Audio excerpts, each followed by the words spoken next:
This is a tiny baby Shadow, and this is Shadow with its power fully unleashed, capable of tearing through space using chaos energy. And today I'm simulating what would happen if you raised Shadow as a household pet. We'll see what he does for fun, what he eats, how to walk him, how to teach him to control chaos power, and why all of this could become extremely dangerous. I'll build him a habitat, teach him to manage his speed, introduce him to other animals, and show every stage of his life. This is going to be insane. But for now, in front of me is not a weapon or a legend, but a freshly hatched baby who still gets tangled in his own paws. The eggshell lies around them in scattered fragments, the crimson streaks on his quills barely glowing, and his gaze attentive and far too serious for a newborn. He takes a couple of uncertain steps across the soft mat, stops, sniffs the air, and slowly turns his head toward me. Even in this tiny figure, you can already sense his character, but right now he's more of a curious child than the embodiment of chaos. The first task is games. If I'm going to raise him like a household pet, he needs to learn how to interact with objects. I lay out several toys in front of him: a rubber ball, a soft rope, a squeaky toy, and a small glowing sphere. At first, he just watches. Then he carefully approaches the ball, touches it with his paw, and quickly pulls back, as if checking whether the object will strike back. The ball rolls away, and Shadow instantly makes a short dash, almost teleporting a step forward and pins it to the floor with his paw. He doesn't understand the rules, but the instinct to chase activates immediately. With the rope, it's different. He grabs it with his teeth, pulls it to the side, and unexpectedly lets out a quiet, almost satisfied sound. I take the other end and offer slight resistance. The first mini battle begins. He braces his paws, his quills tremble slightly, and excitement appears in his eyes. For a creature that will one day be able to tear through space, victory right now simply means pulling the toy to his side. And when he succeeds, he proudly steps back a couple of paces, as if he has just won a strategic operation. The squeaky toy confuses him. He presses it with his paw, a sound rings out, and Shadow jumps in surprise. Then he presses it again, and again. Within a minute, he's deliberately squeezing it, observing the reaction. This isn't just play, he's studying cause and effect, action and result, control and impact.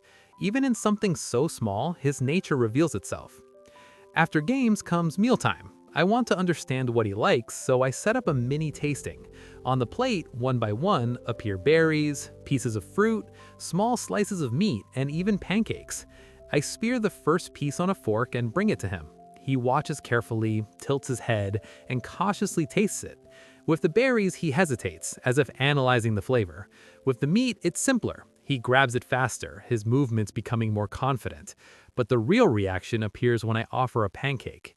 He literally leans forward, snatches it from the fork, and chews with such enthusiasm as if it's the greatest discovery of his life. I continue feeding him with the fork, changing the foods one by one, watching his reactions. He begins to anticipate the moment I bring the food closer and makes a small hop to reach it faster. Once, he misses and the piece falls to the floor. Shadow instantly makes a short dash, grabs it, and returns to his original spot as if nothing happened. He's no longer just a clumsy baby. His speed is already starting to show even in everyday moments. After eating, he becomes more active. The energy inside him seems to intensify, the crimson stripes on his quills glowing brighter. I turn on a small robot vacuum cleaner just to test his reaction. The machine starts moving around the room, and Shadow freezes. He watches it, then cautiously approaches and suddenly jumps on top. The vacuum keeps moving, and he stands on top, balancing like a small dark prince on a moving throne. A second later, he jumps off, overtakes it with a short dash, and jumps back on again. Now, this is his favorite game. To vary the environment, I place a low, soft tunnel in front of him. At first, he circles around it, then finally decides and runs straight through. The second time, he does it faster. The third time, he almost disappears and reappears on the other side, as if testing the limits of space itself. Every new object in the room becomes a challenge, a training session, entertainment. And through it all, he remains a child. Sometimes he stumbles, sometimes he falls, sometimes he just sits in the middle of the room and looks at me, waiting for the next activity. By evening, he gets tired. After a full day of games and tastings, he slowly climbs onto the soft bedding, curls into a ball, and closes his eyes. His breathing evens out, the glow grows fainter. Looking at him now, it's impossible to believe that this tiny figure could one day become a threat. But even in his sleep, there's a faint vibration of energy around him, as if a hidden engine is running inside. And while he sleeps, I realize this is only the beginning. Today, he plays with a ball and eats pancakes from a fork. Tomorrow, his speed will be faster, his energy stronger, and his games more dangerous. But for now, he's just a baby discovering the world. And I'm going to show every stage of how that world will change along with him. The morning doesn't begin with running or food, but with me finding him on the kitchen table. I clearly remember that in the evening he was sleeping on his bedding. The door was closed, the chairs were in place. But now Shadow is sitting next to the toaster, carefully watching the bread rise. When the toast pops up, he flinches, then instantly intercepts it midair. Not with his teeth, with his paw, as if he had calculated the trajectory in advance. I decide to make things harder for him. Instead of simply giving him food, I hide pieces in different parts of the room. One under a box, another inside a plush toy, a third on a shelf.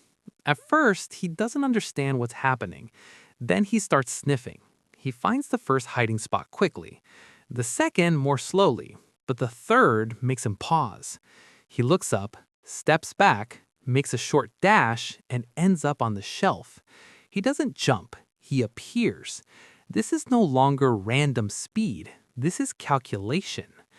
After that, I take out a completely new toy, a transparent ball with small objects inside. It needs to be rolled for food to fall out of a hole. He stares at the ball for a long time, not understanding the mechanics. He pushes it with his paw. Nothing. He pushes again, the ball rolls, and a treat falls out. He freezes, repeats the action, same result. Within a minute, he's deliberately rolling the ball in the right direction. This isn't just play, it's strategic learning. Next, I change the atmosphere. I turn on music with different tempos, slow, then fast, then sharp electronic sounds. He reacts calmly to the slow music. To the fast one, he starts moving in rhythm, as if the energy inside him synchronizes with the sound. But when a sharp bass hit drops, he involuntarily releases a brief burst of chaos energy, and the lamp in the room flickers for a second. He looks up at the ceiling himself, as if he didn't plan that outcome. But the most unexpected scene happens during the day. I place a full-length mirror in front of him. He approaches, looks at the reflection, and freezes. He doesn't attack, doesn't get scared. He begins moving in sync with the reflection, then suddenly dashes to the side, checking whether the other one can keep up. When the reflection matches, he slowly raises his paw and touches the glass. At that moment, a crimson aura flashes briefly around his fingers. It's as if he's trying to understand, is that him or someone else? To shift his focus, I take him outside into the yard. But not just to run. I set up an obstacle course, soft barriers, hanging rings, platforms of different heights. At first, he tries to simply run through everything at full speed and crashes into the first obstacle. He stops, looks, then walks through slowly, memorizing the layout. Only after that does he try again, and now it's perfect. He isn't chaotic, he adapts. Then I decide to take a risk and release soap bubbles into the yard. Hundreds of bubbles scatter through the air. For a second, Shadow turns into an ordinary child. He jumps, pops them with his paws, his nose, sometimes his teeth. One bubble reflects the sun so that rainbow highlights shimmer across his quills. And in that moment, he looks almost carefree. Almost. But everything changes when one bubble bursts right in front of his muzzle. He instinctively releases a short energy pulse, and the air around him distorts for a fraction of a second. The bubbles are gone. They simply vanish within a radius of a couple of meters. He looks at the empty space as if he didn't plan that outcome. In the evening, I decide to test his reaction to surprise in a different way. I turn off the lights completely. Darkness. Silence. And suddenly, in the far corner of the room, a soft red lamp switches on. Shadow turns his head. His eyes glow with a faint crimson hue. He moves slowly, cautiously, like a predator. But when I turn on the regular light and say his name, he instantly relaxes and comes to me. That means the bond between us is already forming. Before sleep, something strange happens. He doesn't lie down right away. He walks up to the window and looks outside. Cars pass by, city lights flicker. He stands motionless for a long time. Then he sits, and for the first time since all this began, he makes a quiet sound. Not a growl, not a squeak, but something in between, like a thought that hasn't yet formed into words.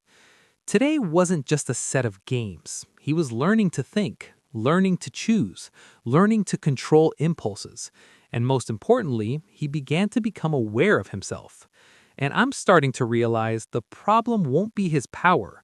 The problem will be that he's becoming intelligent far too quickly. A month has passed. This is no longer the tiny baby who got tangled in his own paws among shards of eggshell. His quills have become rigid and neatly aligned. The crimson stripes glow deeper and more steadily, and his movements have gained a frightening precision. The room no longer feels like a child lives here. The space itself seems to have adjusted to him. A personality lives here now, quiet, attentive, and increasingly thoughtful. After a month, the games were the first thing to change. This is no longer impulse or chaotic curiosity. Now it's reaction, calculation, and choice. I placed different objects around the room, a soft cube, a metal cylinder, a glowing sphere, and an ordinary cardboard box. Before, he would have instantly chosen the brightest object. Now he walks past the sphere as if it doesn't exist and stops at the cylinder. He touches it with his paw, listens to the sound of it hitting the floor, pushes a little harder. The metal responds with a dull echo. He repeats it. He's interested in resistance, weight, recoil. When I toss a ball into the air, he doesn't make a sharp leap like before. He simply disappears and appears at the point of impact, so precisely as if he had already known the trajectory. He catches the ball calmly, without displaying speed, without unnecessary noise. And more importantly, he doesn't return it to me. He places the ball beside himself and looks at me, not waiting for a command, waiting for my move. He no longer reacts. He participates in the process as an equal. Feeding has changed too. I still give him food from a fork, but now it's almost a ritual. I change the order. First meat, then something sweet, then vegetables. He notices the sequence faster than I expected. When I deliberately break the order and offer something sweet first, he doesn't reach for it. He looks at me for a long time, carefully. There's no hunger in that gaze. There's evaluation. And only after a short pause does he gently take the piece, as if accepting a new rule. Over time, he begins to eat slowly. He watches my movements, how I pick up the fork, how I cut the food, how I bring it closer. He's not just interested in taste, he's interested in the structure of the action. Sometimes he places his paw on my hand, stopping the motion, as if he wants to understand what will happen if the process changes. He learns through observation. After a month, I first noticed that he began initiating interaction consciously. I was sitting at the table when I felt a light touch against my leg. He was holding the rope in his paw. He didn't throw it, didn't drop it by accident. He approached and offered it. When I pulled back, he didn't jerk sharply like before. He began regulating the force. If I tightened my grip, he tightened. If I loosened it, he adjusted instantly. It wasn't competition, it was balance calibration. One day, a race came on TV. Fast cars, sharp turns, speed at the limit. He froze instantly. His gaze became hard and focused. He moved closer to the screen, observing the car's trajectories, their acceleration out of corners. And then he slowly turned and ran across the room. No noise, no slipping, with a perfect movement line. It wasn't play, it was a statement, as if he were demonstrating. His speed is not chaotic, it's controlled. In the yard, the changes became obvious. A regular fence was no longer enough. One day, he simply disappeared beyond the yard's boundary and returned a second later. He didn't run away, didn't try to leave. He tested the limit. After that, I reinforced the perimeter, added platforms, uneven surfaces, turns. He began moving differently. His run became not just fast, it became beautiful. He entered turns without losing speed, used walls to change trajectory, jumped with centimeter precision. He didn't accelerate mindlessly. He built a path. A new moment appeared. Silence before the start. He learned to freeze completely, to stand so still it seemed the energy inside him had gone out. No air distortion, no glow, and then an instant dash, so fast that the space behind him slightly warps. This is no longer a random burst of chaos power. It's control over impulse. He launches himself like a mechanism. But the most unsettling thing happened in the evening. I was feeding him in our usual silence, the last piece on the fork. He took it, chewed, and remained sitting beside me, then slowly placed his paw on my hand, not pushing, not restraining, just touching. His eyes were calm, almost adult. In that gesture, there was no dependence and no submission. There was awareness of connection. After a month, he didn't just become faster and stronger. He became understanding. He began noticing patterns, checking boundaries, testing rules. He didn't destroy them, he analyzed them. And that's what's most frightening. Because power without awareness is chaos you can predict, but power with awareness is a choice you cannot control. And after a month, Shadow began to understand that he truly does have a choice. More time passed, and that very choice I once considered a sign of maturity became the point of no return. It all happened too fast. First, a burst of energy in the yard, stronger than any before. Then, silence. And then he simply stepped beyond the fence and didn't return a second later like he used to. He went farther. The city saw him that evening. A black figure with crimson lines against the glow of the lights. At first, people thought it was an illusion, but when he took a step, the air split with a dull udar. Windows trembled, cars came to abrupt stops. He didn't look furious, he looked determined. The first building collapsed, not from impact, but from the shockwave that spread from his start.